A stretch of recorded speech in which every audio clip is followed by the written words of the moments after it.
Hello, everyone, and welcome to a new and a fresh broadcast on Ask the Pediatricians.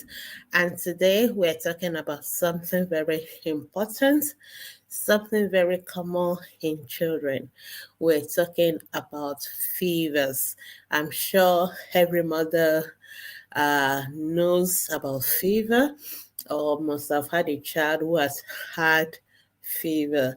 However, there are lots of misconceptions, there are lots of wrong assumptions and beliefs when it comes to fever.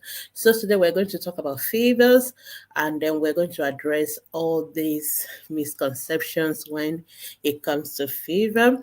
Thank you so much for joining me, whether you're watching me live on the YouTube channel or you are listening through the podcast or you are listening on the Fresh Waves Radio. I want to welcome you all for joining me.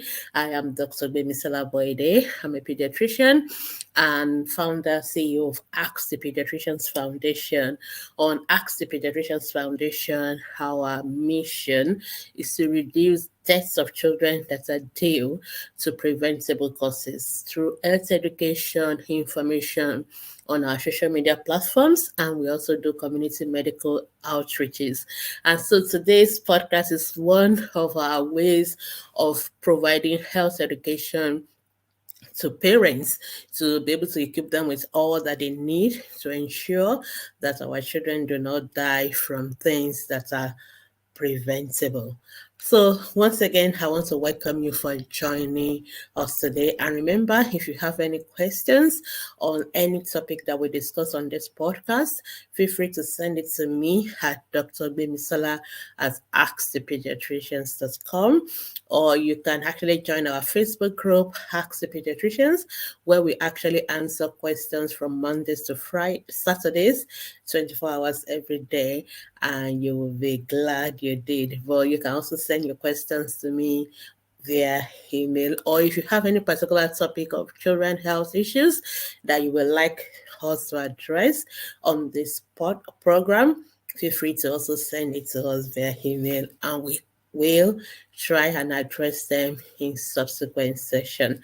Thank you, and remember to share all our information to friends, invite them to listen on the radio, also listen to the podcast, also watch on our ETP TV YouTube channel. Thank you so much. All right, so I'm going to go back to the topic of discuss for today, and we're talking about fevers in children. So let's start first by defining what is fever.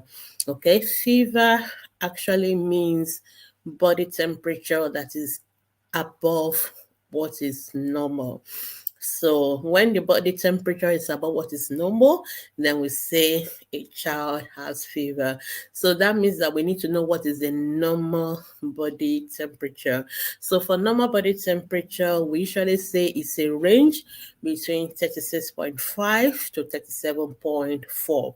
I mean, that assumes that you're going to have a thermometer to measure it. So this is very important because sometimes a lot of parents will tell us how my child feels warm, my child feels hot. And I always like to tell parents that your hand is not always reliable, even though it's a good thing to for use, but it's not always reliable. And there are times you may actually think your child feels hot, whereas you are the one feeling hot yourself.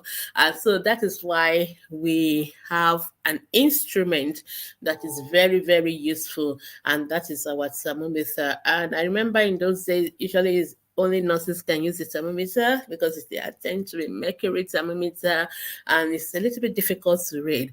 But these days, thank God for advancement in technology, we now have digital thermometers. So which means even anyone, including all mothers and fathers, you can check your child's temperature, and they are very cheap and affordable and available in almost all the pharmaceutical stores around you. So I always tell mothers, you must have a digital thermometer at home. It is a compulsory thing. It's one of the things you need to have either in your first aid box or at home. So whenever you think your child body temperature is higher than what it should be, then what you need to do is to grab your digital thermometer. They are very easy to use because you can actually just read the figures of the temperature. So usually there are different instructions. There are those that you can put in the mouth, and those you can put in the under the armpits, what we call the axilla. So you must put the thermometer there, and usually you should leave it for like maybe 1 to 2 minutes. Most of them usually will give you a beeping sound, and when you hear that beeping sound, then you know that the child's temperature has been read by the thermometer. And then you can take it out and look at it yourself, and it will write exactly the figure of what the temperature is. And so which is important for us to remember that normal temperature is between 36.5 to 37.4.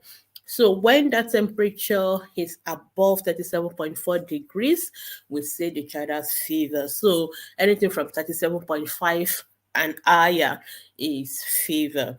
Okay, and when it comes to fever, it can be mild, it can be high or very high, or so we talk about low grade fever, we talk about high grade fever. So things like 37.5, 38, we still refer to them as low grade fever. But when it is going to 39 to 40 degrees, we're talking about high grade fever.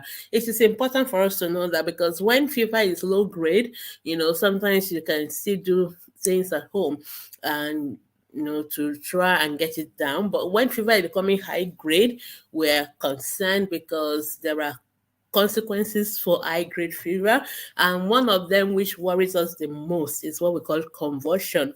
So most children, especially between the age of 6 months to 6 years, when the fevers are too high, going to 40, 41, they can actually have a convulsion or febrile convulsion as a result of high fever.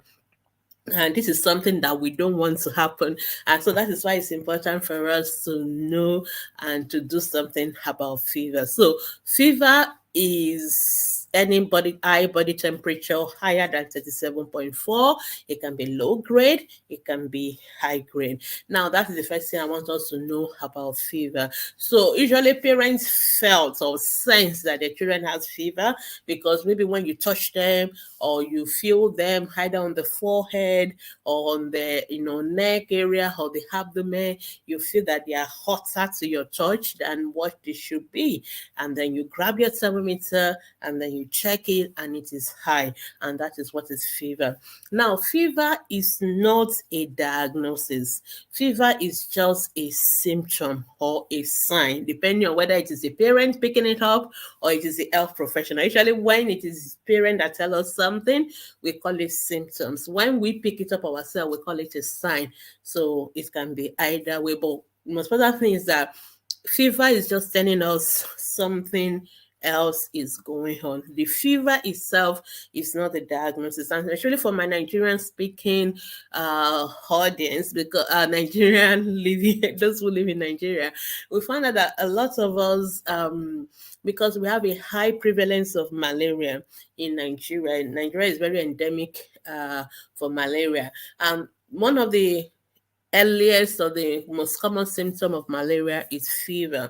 So people in Nigeria tend to use the word fever and malaria almost interchangeably. So people start talking about, I have malaria fever.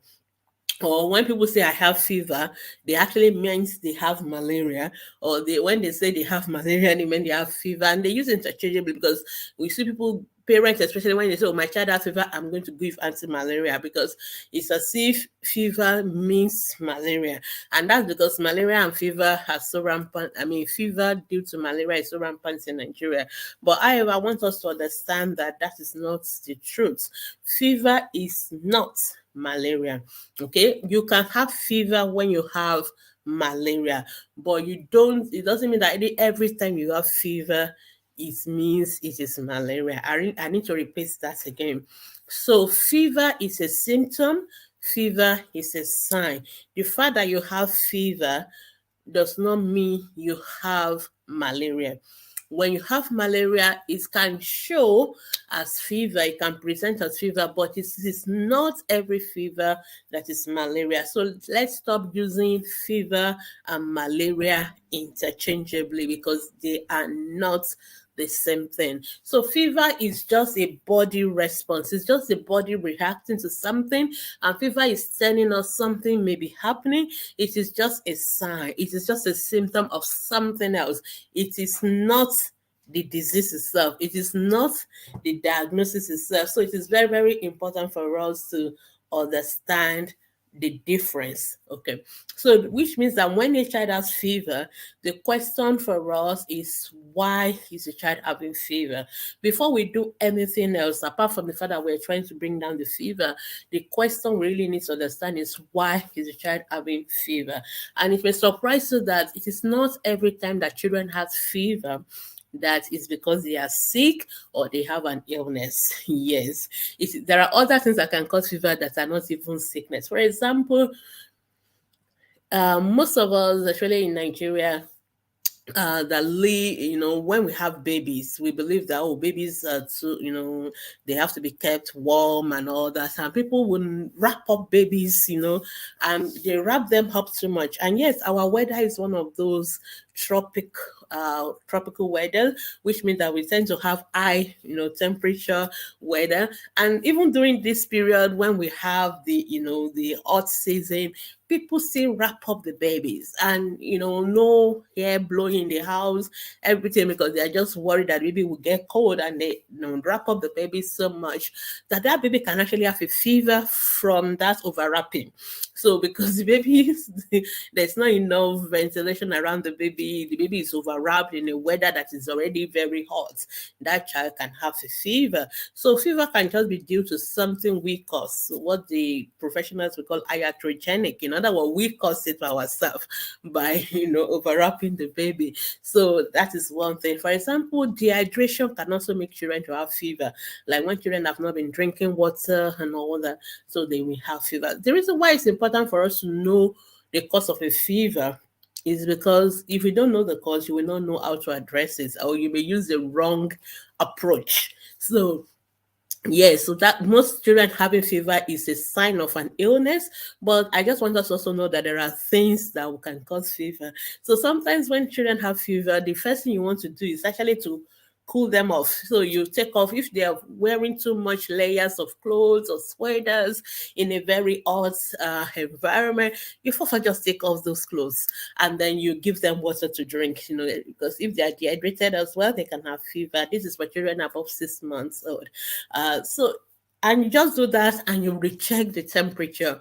And sometimes you may find out that just doing that alone, the temperature is down and the child is okay. So you know that is a fever that is not due to any illness, but fever due to what we have done, either covering the baby or due to dehydration. However, majority of the time when children have fevers, it is a sign of an illness in the body. So it's a sign of an illness. And like I started saying earlier, that malaria is one illness that can present with fever. And for those living in Nigeria, maybe this may be the commonest thing that will cause fever in Nigeria. But please remember, it is not the only one. So let's talk about things that can lead to fever in children. We've talked about malaria. I guess everybody knows malaria for those who are living in Nigeria. But for those who are living outside of the Nigerian or the tropical African belts, you may not have as much of malaria. But there are other things that can cause fever, even in that those who don't have malaria as the most endemic illness or infection. Other infections actually can cause fever. There are so many infections that can cause fever, and virtually all the organs of the body. If you have infection in them, you can have fever. So, for example, if a child has hair infection, they can have fever. If a child has throat infection, they can have fever. If they have something in the teeth, a dental infection or abscess, it can present as fever. If children has infection in their chest, they can present with fever. If children have maybe even gastroenteritis, like that is when they're having diarrhea and vomiting and all that, sometimes it can also present with fever. And in terms of infection, there are different kinds of germs. So you can have viruses, they can also cause infection, and that can present with fever. And there are so many viral infections, things like measles, things like mumps, chickenpox. These are all viral infections, and they can all present with fever. In fact, some of these infections caused by viruses, they'll present with fever first, and then they'll present with a rash. So we call them viral enzyme. So fever with rashes tend to come with viral infections that I've mentioned, some of them like measles, like mumps, like chickenpox, even so many of them like that. So rubella and all that. So those are examples of viral infections that can cause fever, and some of them will cause fever with a rash. So it's easier for us to quickly narrow those ones down. Then even bacterial infections, and talk about bacterial infections, like I said, virtually all the organs and tissues of the body, if infection occurs in them, even the ones you cannot see, like the heart, like the child has infective endocarditis or things like that, it can cause fever. The child has carditis, myocarditis, they can present with fever.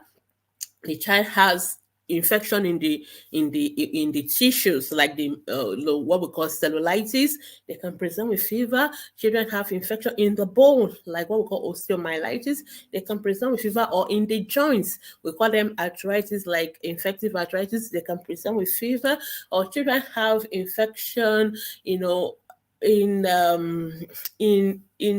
the brain, like when they have meningitis or they have encephalitis, all these things can present with fever. So any infection, viral, bacterial, even fungal infection, they can all present with fever. So you can see that it's a very, very long list of things that can cause fever. So that is why it's always very interesting and amusing when parents just always assume it's malaria. No, malaria is not the only thing that can cause fever in children. So we've talked about malaria, we've talked about infections. Sometimes children can also have fever from some other diseases that are not so common, like some immune, we call them immune conditions, when it's as if the bodies, some antibodies in the body, they are fighting each other, things like that, things like SLE, systemic lupus erythematosus, children can also present with fever, things like Kawasaki disease. These are things parents will never think about, but there are also other things that can cause fever. It may also surprise you to know that some drugs can cause fever, especially when you have been using drugs for so long and the child is taking the drugs,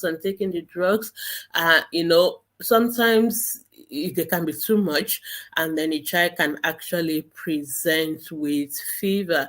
And also, since there are children, even children that have cancer, they can also present with fever. So there are different things that can cause fever in children. So that is actually our job as a doctor, to figure out if your child has fever, especially if the fever is ongoing. I've met even things like cancers, I didn't really mention many of them, they can cause fever as well. Things like tuberculosis, chronic infections, they can also cause fever. So it's a very long list, very, very long list of things that can cause fevers in children. So, and fever, sometimes the pattern may vary. So you have different kind of fever pattern. So you have fever that is continuous. So the child is just hot all through morning, day, and evening, night. The child is just hot. Then you also have fever that has intermittent fever. So the child is hot maybe in the night, then in the morning the child is fine. So people tend to say, oh, my child is always fine in the morning, but once it's becoming evening like this, then the fever starts to come. So we have what we call intermittent fever. And so there are different, and I've already talked about being low grade and being high grade fever. So different kind of patterns of fever that also help us to know. So when the child is having fever, the most important thing is to know why the child is having fever. But actually, you as a parent may not be able to do that. You have to do that with us. But like I said, when a child is having fever, we don't want them to have convulsions. So we need to know as parents, what are the first aid that we can do to bring down the fever so that the fever does not become too high and does not lead to convulsion? Before we take the child to the hospital to see the doctor, we're supposed to now tell us why the child is having the fever, because that is a job of the doctors. So let's quickly talk about what are the things we can do when a child is having fever to bring down fever. There are actually many things we can do. It's not just only paracetamol, which is what many of us are familiar with. Before we even get to paracetamol, there are other things we can do to bring down fever. The first thing is to remove all the clothes. We talk about, doctors will say expose the child, or the nurses will say expose the child. What basically they mean is that take off all the clothes. Actually, if there are babies that have been overwrapped, and we want to take off the clothes and maybe leave something light, like maybe a singlet or something very light, or just nothing. Sometimes just taking off the clothes and then you let the child have like a fan blow on them. That alone sometimes may cool off some children, and it will cool off the fever. That is one thing we can do. So a child is having fever, sometimes I see parents, they come to the hospital, this child is boiling hot, but the child is still dressed in like caps and socks and mittens, so it's very, very like, what? This child is hot and you're still covering like this. So you see the doctors or the nurses screaming, take off the clothes, expose the child. So that is the first thing we do. We expose the children. So that alone may even cool off some children. Number two, we can actually, let the fan or the AC blows them. That's another way of cooling them off. So you can just allow them to blow, fan to blow on them. That usually goes with the exposing them and then letting them be near the fan or the AC is on somehow to cool them off. That is number two that we can do. Number three, we can actually give the children a bath. We can give them a cool bath. So it is not hot water bath. It is not cold water bath. It is a cool bath. So cool bath means it's a temperature that is like that of the tap water. So if you just run your tap on its own, or you can put your hand, you can feel it. It's neither hot nor cold or lukewarm, or tap water kind of temperature. You can just let the child have a bath. And when the child has had the bath, you don't dry them off completely, like you don't towel them dry completely. You just allow a little bit of the water to still remain on their body. And as that water is drying off, so those of us that remember our physics, there's what we call convection. So there's the water is drying off and it's taking some of the heat with it and taking down some of the fever. So that also is one way of bringing down fever. So after those three ways now to bring down fever, take off the clothes, expose the child. Two, expose them to air, to the fan, to the AC. Three, give them a bath. It can be cool bath, and don't towel them dry, and then the temperature may start to go down with that as they dry off naturally by themselves. Now the fourth one is actually what we call tepid sponging. Tepid sponging is what mothers like to use a lot, but so many people don't know what the word tepid sponging means. So tepid, the word tepid actually means lukewarm water. So when our children are having fever, please don't use hot water to rub them, and don't use ice cold water. We want you to use just like normal temperature water or tepid or lukewarm water. So what you do is you get a little bit of towel. So this is similar to like giving a child a bath, but some of you may not be in a place where you can quickly run a bath. Maybe you are not at home, or so instead of doing a bath, you can just get like a little bit of towel or any clothes actually, in something that you can easily dip inside the water, squeeze it out a little bit, but not completely squeezing out all the water, and then you pat the child's body with that, you rub their body with that cloth that has been dipped in water. So in that process, it will leave a little bit of water on the child's body. And when it's leaving that water on the child's body, as the water begins to evaporate, the child will begin to cool down. One thing we must know with tepid sponging is that it's something you have to do over and over. So you don't just do it once and stop. You do it over and over and over again until the child cools off. So that is tepid sponging. So that is a fourth way by which we can bring down temperature. And sometimes tepid sponging, you may have to do it all night long. Especially if your child is having fever in the night and you're not able to go to the hospital. Sometimes you just have to keep tepid sponging them, so you put a little bit of clothes in water, rub it over their body. When that one dries off, you do it over again. And that is also a very effective way of bringing down fever. And let me just quickly say that all of these methods are not that you have to use just one. You can actually use all of them. So you have taken out the clothes, you're putting on the fan, you're tepid sponging, or you've got to give a bath. Sometimes you have to use all those methods at the same time, or two or three. If not that, or use only one, and that's it. So that is the first way by which we can bring down fever in children. Remember, why are we bringing down fever? Because we don't want it to get so high, and we don't want it to get so high that it may cause a febrile convulsion. Because when a child has convulsion, there are other complications with convulsion. The child can fall, they can hit the head, and they can, they can pass out. So we don't want all that. So we try to bring down fever as soon as we can so that it doesn't get to these points of having leading to convulsion. Though some children will say have the convulsion no matter what you do, because some children, they have this tendency to febrile convulsion, but as much as possible we try not to allow it to get to that point.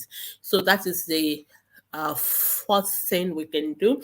Of course, the 15th thing is what most people are familiar with. We can give medication that can bring down fever. So the medication that brings down fever, we call them antipyretics. So these are medications. So another word for fever is actually what we call pyrexia. So that is what doctors will call it, pyrexia. So the medication we use to bring down fever, we call them antipyretics. So of course, most of us are familiar with paracetamol. It's still the number one medication when it comes to fever in children. So please, you can always give paracetamol. However, the problem most parents have with paracetamol is that we don't always give the right dose.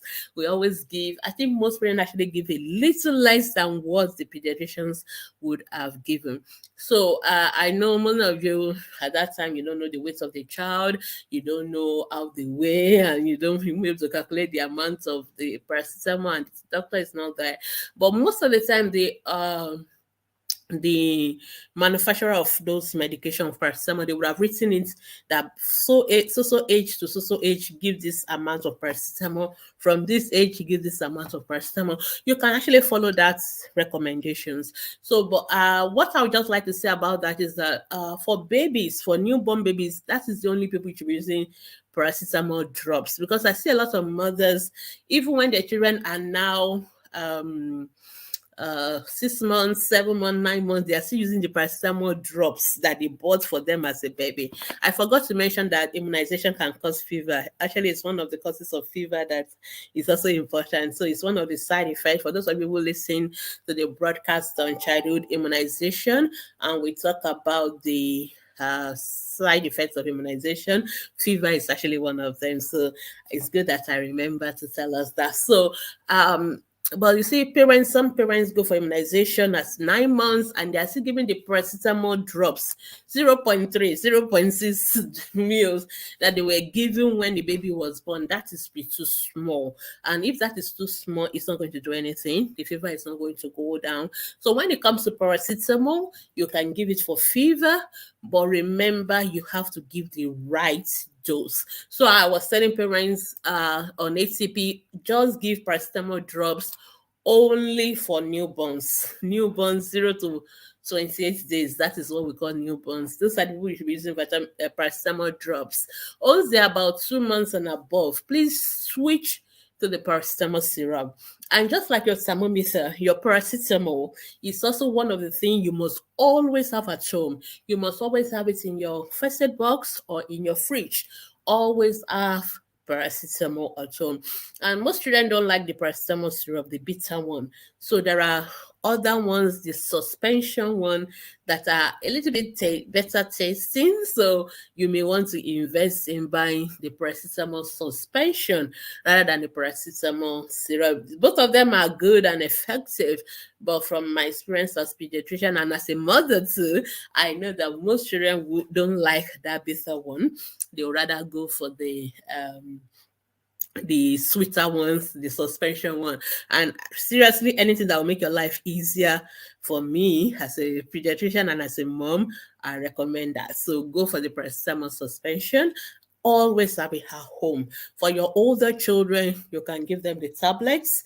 You can break, and there are even tablets for children, the 250 milligram one, and there are tablets for adults, the one you normally take, which is 500 milligram one, the white one, and that one, children from age of 10 can use the big one, the paracetamol that is 500. For children between 5 and 10, you can give them the half of the tablets of the big one, or if you can get the 250 milligram, the children one, it is also fine. But for most of our children below the age of 5, we need to have paracetamol syrup at home, and I recommend you use the suspension, and I recommend that you go by the dose on the bottle. Or if you go to the hospital anytime and you are in the hospital, you can always ask your doctor, what dose of paracetamol can I give my baby? Because they can work it out based on the weight. So we pediatricians, we prescribe medication based on children's weight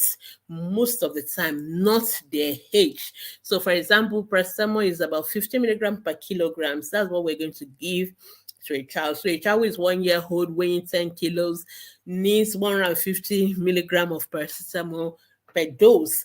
And that is actually a little bit above 5 meals. That's actually about 6 meals of paracetamol. But even if you give 5 meals, it is still fine. But I'm just telling you how much of paracetamol a 1 year old child will need, and so we can always work it out. So, but if you don't know the weight of your child, you don't know that information, it is fine. Go by what is recommended. They will have written 3 months to 6 months, this is the amount. Maybe 1 year, give this amount. Just follow that recommendation. That is the first thing.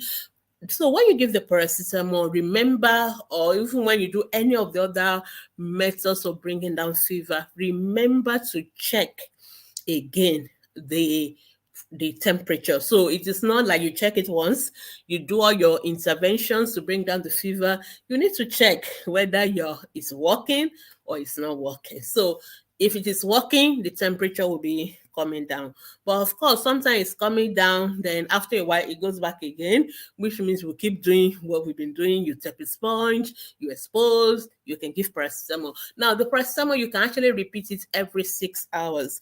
Okay, that's one thing parents also don't remember, that sometimes they just give it once and they think this is for 24 hours. No, you can actually be repeating your paracetamol every 6 hours.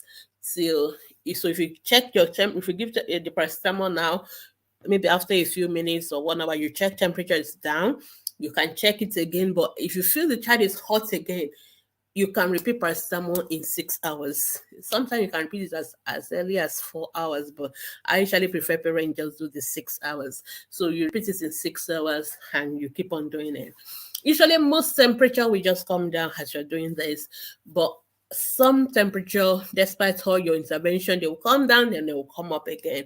So if your temperature keeps persisting beyond, the fever persists beyond 24 hours, usually you need to come and see us, unless you know what is causing the fever. For example, if it is fever due to immunization, we will just say continue your paracetamol for the next 2 to 3 days, just continue for 2 to 3 days. All right, if it is so you don't need to quickly come and see us, as long as you're still giving your paracetamol and the fever is really not so high and it's coming down, just continue for 2 to 3 days. But if you don't know the cause of the fever, then we recommend that you actually come and see us. Usually for 24 hours fever is going on for more than 24 hours in children, you should come and see us. And if you remember the advert for paracetamol, they always say that if after 2 days there's no improvement, go and see your doctor. There's a reason why that advert message is there. I know most parents, we just listen to the advert and we don't even take note of that recommendation that if after 2 days there's no improvement, see a doctor. It's important because if it's just a minor fever due to maybe virus or something, we expect that after 2 days of paracetamol, the fever should go down. If the fever is not going down, it means there's something still going on. We need to know the cause of the fever and we need to address it properly. So that is what fever is all about. So it is not just to treat the fever. So what I've been talking about is about how to treat the fever, how to bring fever down, but it is not enough to treat fever itself. It is more important to treat the cause of the fever.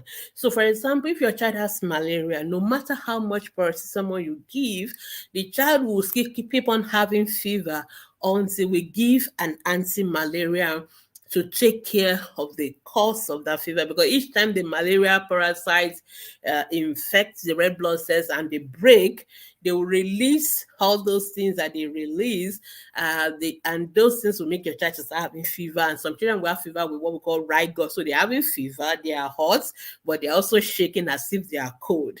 So we call that rigor. So it is not just to treat the fever, we need to treat the cause of the fever. And for example, malaria, if the fever is due to infection, we need to give antibiotics. We need to treat the infection. Some infection, we need to treat it with oral drugs. That is something you give by mouth. And some infection, we need to treat it with injections. We need to admit the child. So that is where your doctor comes in. So what you need to do is, after you've done your own first aid, if it is low-grade fever, I would say wait 2 days. But if the fever is really high, like you are going 39, you are going 40, you just need to come to the hospital, because high-grade fever tends to tell us something very serious is going on with the child, and you will come to the hospital. So when you come to the hospital, what doctors need to do is to ask you questions. We ask you question: when did the fever start? How has it been going on? Are there other symptoms? Remember what I told you earlier, that there are many things that can cause fever. So if you tell us other symptoms, it helps us to narrow down, okay, this is most likely the cause of the fever. For example, if you tell me child has fever, has red eyes, has catarrh, has cough, now the child is having rashes. Oh, it is very easy for me to say this is most likely measles causing this fever. Okay, so the child has fever and the cheeks or the area where we have what we call the salivary gland, they are swollen, and then we say, oh, this is likely mumps. Okay, or your child is having fever and then the child is coughing, and when we examine your child, we can hear some sounds in the chest, or what we call crepitations, or we know, oh, this is most likely pneumonia, or we examine the throat and we can see the swollen tonsils, we can see pus on the tonsils, and we say this is tonsillitis. So this is how doctors make diagnosis. So we cannot do that without seeing you. So we need to see you, we need to see the child, we need to ask those questions, we need to examine the child. Sometimes we ask you questions, we examine the child, and we're still not sure. I've given you examples that are very clear, so we can see the measles rash, or we can see the tonsils are inflamed, or we can see pus in the ears. Then we know where the infection is coming from. But sometimes we do the examination, we ask all the questions, we're still not sure where the fever is coming from, and so we need to do tests. So sometimes we need to do blood tests. So we will do the malaria parasite test, we will do the full blood counts, we will do other tests. We may do chest x-ray, we can do cultures. Maybe we are thinking it's a urine, like for example, your baby is crying when passing urine, or is passing urine frequently. We're thinking, oh, maybe is it urinary tract infection? Then we need to take a bottle of the urine, send it to the lab, and know whether there's something there like a bacteria that is causing a bacterial infection that is causing the fever. So these are things doctors need to do. And at this point, I need to sound a note of warning, because a lot of mothers will tell me on ATP, because each time I go to the hospital, my doctors just write anti-malaria and antibiotics. There's really no point for me to go to the hospital. I'm just going to go buy the anti-malaria and buy the antibiotics. This is very, very dangerous. Very dangerous. Please don't do that. And because you will never know the day the child has something very serious, and delayed presentation is one of the reasons most of our children in Africa die from things like measles, things like diarrhea, things that should not normally kill our children. But because parents don't go to the hospital on time, they don't seek for medical help, then we end up losing these children, because it was by the time parents come to us, it is too late. So I will recommend that you don't self-medicate our children. You take them to the hospital. And I say be careful. I know in Africa, standards are not always the best that they should be. I worry about hospitals where anytime your children have fever, all they do is treat them for malaria and typhoid. I didn't mention typhoid, okay? It's one of the favorite diagnoses of hospitals in especially Lagos, Nigeria, where I used to live and practice for a while. So I found so many of these private hospitals, either they are not being manned by professionals, or the professionals are just not pulling their weight. Every time they just everybody is being treated for malaria and typhoid fever, and it's like, and even people now just tell us, actually, when they ask questions on Ask the Pediatrician Facebook group, I have malaria and typhoid, and I'm like, oh, okay. So immediately I hear that, I know that this is one of those places. So most time it is very rare for children.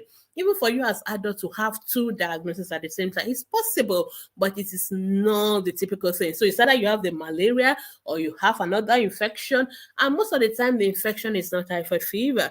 Most of the time when people say they've done wider tests, they've done this, most of those tests are not done properly. So they are not even telling you the truth. And some of these labs just feel all sorts of nonsense. And then they tell you, oh, you have this and you have that. That is why I also frown a lot at parents when your children are sick. Instead of you going to the hospital, you go to the lab first. That is putting the horse before the carts. I hope I didn't say it the wrong way around. Okay, so always, you must make sure you do it the right way. So it is not to go to the lab, when your children have fever. I know, because most of you are used to the doctors. When you go to the hospital, the doctor will see your child and they will do the lab tests and then they will recommend this. So let me cut off the doctor's part of it. Let me just go straight to the lab. And some of them will even be writing the medication or prescribing for you, which is wrong, because lab scientists are not authorized to prescribe medications. They are not licensed to do it. They are licensed to do the lab test and report it for you and give it to the doctor, who will now interpret and decide how to treat your child. And I'll always tell parents, we don't treat lab results. We treat a child, okay? So sometimes I may get a lab result and I may not feel like I agree with the lab results, because I am the one that see the clinical picture of the child in front of me. And the lab result is supposed to support what I'm already thinking. It's not to tell me the diagnosis. It is just to support what I already think is wrong clinically. So that is why it is wrong for you to just go to the lab, do a test, and be treating your child without seeing a doctor, without a doctor for making adequate evaluation of your child, clinical examination, knowing what is wrong with the child. So it is very important that we get it right, especially for those of us from Africa, and especially Nigeria, and especially Lagos. Okay, so let's get it right. So when your child is sick, please go to the hospital. Do not start treating malaria. You must confirm malaria before you treat malaria. And these days we have, most hospitals, they can do malaria tests. We have got rapid diagnostic kits, so they will know if your child has malaria or not. And please, every child does not always have malaria when they have fever. I know it is still very common. I know it's one of our commonest cause of fever, but it's not the only cause of fever. And sometimes some children just have respiratory infection, some children have urinary tract infection, some children have tonsillitis, sore throats. People don't even look in these areas and they just start treating children, it is wrong. So if your child has fever, please go to a hospital that you can trust the doctors, or preferably go to the government hospitals, because I trust most of them will do the right things, from the general hospitals, teaching hospitals. Then they can see your child. They can, if they think they need to do a lot blood tests, they will do it. Because some of you also complain, oh, the doctor didn't do any blood tests, they just recommend medication for my child. Doctors don't always have to do blood tests. If we have examined your child and we are sure of our diagnosis, then we can go ahead and treat the child.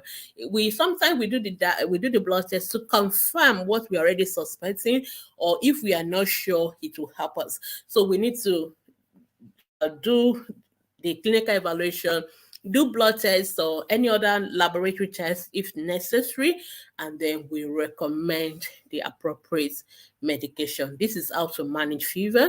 And if we say treat it for 3 days, even if the fever goes away after 1 day, please complete the treatments. Okay, so many parents, the child has a boil or and you give them antibiotics, and after 2 days the boil has gone, then that is, the parent just stop the antibiotics at that point. No, you have to give it continuously and complete it for the 5 days that the doctors recommend, whether it's 5 days or 7 days or 10 days or 6 weeks. Sometimes we treat some children for 6 weeks. You have to complete the treatment so that the children don't develop antibiotic resistance or resistance to that particular medication that we use. So this is what we do. And if we are treating your child and your child is not better, please always go back for follow-up. So I get a lot of questions. Oh, I've been to the hospital. And of course, be patient, okay? No, because I see parents who have been to the hospital in the morning, and by evening, they're already on ATP and saying, oh, doctor, I've been to the hospital. My child is having fever. I've been to the paracetamol. Apart from paracetamol, you can also use ibuprofen, but I usually don't like ibuprofen by parent, because ibuprofen has to be given with you have to give with food. You can't give ibuprofen on empty stomach. And most times children, when they are not feeling well, they're having fever, sometimes they don't have good appetite, so which means that they tend not to eat, and so that is a challenge with ibuprofen. But otherwise, if your child is eating and having fever, you can either use paracetamol or you can use ibuprofen. But one thing you must never use is aspirin. Don't ever give aspirin to babies or children when they are having fever. Okay, so things like Fensic and all those, I don't know whether there are other brands now, but that's the common one that I remember. But we call it aspirin, and don't use that to reduce fever in children, because in some children, it can lead to a very serious condition we call Rice syndrome, which is more like the liver will fail, and it's a very terrible fatal condition. So we don't like aspirin in children when they're having fever. So if you have aspirin because that is what your doctor recommends for you for other reason, and your child is having fever, please do not give aspirin to the child. You can give paracetamol, you can give ibuprofen, you can tepid sponge, you can give a bath, you can expose them. Those are things you should do. And if the fever is not going down, you go to the hospital and let the doctors evaluate your child, do the necessary tests or whatever investigations they need to do, and treat the child and complete the treatment. So, but please don't give aspirin. Okay, so if your child is already on treatment for the cause of the fever, and always ask your doctors what is the cause of the fever, because I see a lot of parents also asking me, they've been to hospital, but they are still asking questions that shows they are not sure what exactly the doctor is treating. So the doctor may not be 100% sure. We are not always.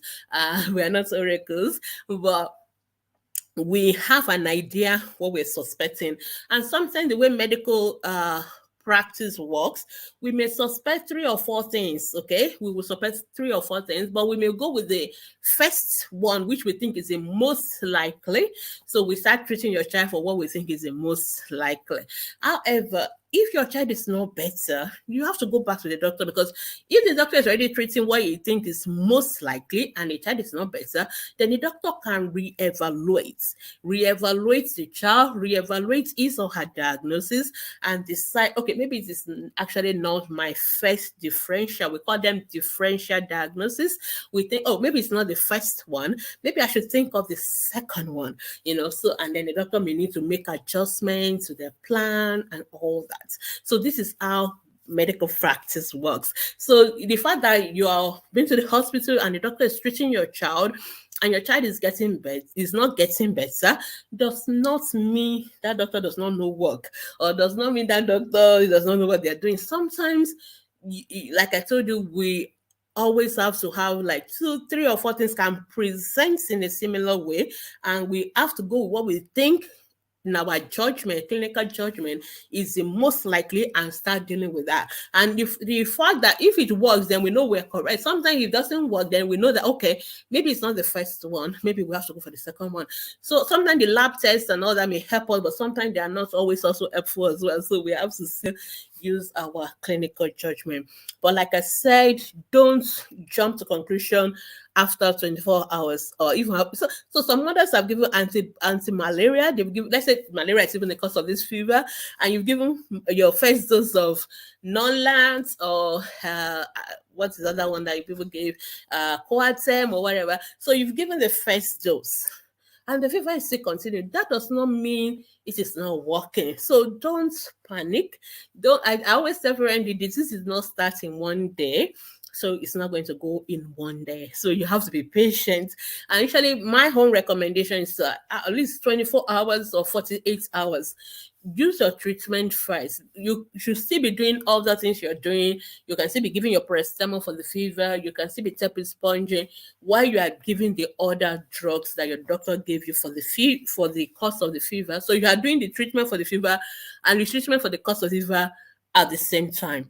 So give it some time. Usually most doctors will tell you when to come back. Like if after 2 days, come back, there's no improvement, come back. So if your doctor does not tell you, you're free to go back. If you think the fever is really still very high, you're worried, but at least wait for at least 24 hours, because at least the medication also needs time to kick in before you can start rushing back to us. But if your doctor have not told you what to do, if after 24 hours, 48 hours, your child is not better, you are free to go back to the doctors, and then you can see them, and then they can tell you, like I said, either consider the diagnosis again or reevaluate the child. Or some children, we may even have to admit them. We have to keep them with us in the hospital so that we will know why they are still having the fever. So this is how we deal with it, and make sure you complete your treatment. Now, before I round up, I need to talk about children that are having recurrent fever. So some people tell me, my child has fever every month. My child is having fever, we're always treating infection, we're always treating malaria. So if your child is having recurrent fever or persistent fever, it is important that you see a pediatrician, because sometimes some of those persistent recurrent fever are signs of those conditions that are not so common, conditions that are not like we see all the time, or conditions that are more sinister. So we always want, so usually children should not be having fever every month. And please, you don't need to treat children for malaria every month. So some mothers have now decided, okay, so as to avoid this going to see the doctors, you don't want to spend money for doctors. Okay, we understand. So people like, okay, I will just be treating my children for malaria every month. Please do not do that. That is very, very wrong. We want our children to develop immunity, and treating them unnecessarily is not good. The only people that should take medication to prevent malaria are pregnant women, children with sickle cell anemia. And if for any reason your doctor has told you your child has to take medication to prevent malaria, then yes. But otherwise, please do not treat children for malaria every month. Another thing some mothers do is to give paracetamol every day. And I always tell parents that there's no safe drug. Every drug is a poison. What makes a drug not a poison is the dose. So we give paracetamol for 2-3 days, we expect it to finish its work, and we expect it to stop. But you keep on giving it and giving it, it can damage your child's liver. It can lead to liver damage. So please don't use medication for too long. Don't give paracetamol if your child does not have fever. Some people with my child is, I think the body is paining them. How did you know the child's body is paining them? A child less than 1 year. Please don't make those kind of assumptions. Don't just give paracetamol. It can cause liver damage. Don't just give medication not prescribed by doctors. Don't self-medicate. It can cause serious consequences for your child. So, but if your child is having fever, you need to be treating malaria every month, please go to a teaching hospitals, because teaching hospitals have pediatricians who are not just pediatricians, but they're specialist pediatricians in the field. And there are specialist pediatricians for what we call immunology, hematology, that they can investigate why is this child having fever over again. Sometimes that may be the first time we're going to pick up a child who has leukemia or a child who has a tumor somewhere. So we really need to see those kind of children. We don't just keep treating malaria and typhoid. You need to take those children to the hospital. Okay, so we have come to the end of today's discussion, and I've just been talking about fever in children. I think fever is one of the most common symptoms. I think at one point or the other in the life of every child, they are going to have fever. And we have said that fever is high body temperature. And we've talked about the fact that fever is a symptom and it's a sign of something else going on in the body. It can be due to things that are just maybe dehydration or being overcovered, but it can also be a pointer to illnesses. Some of them mild, some of them serious. We've talked about what you can do to bring down fever, exposing the child,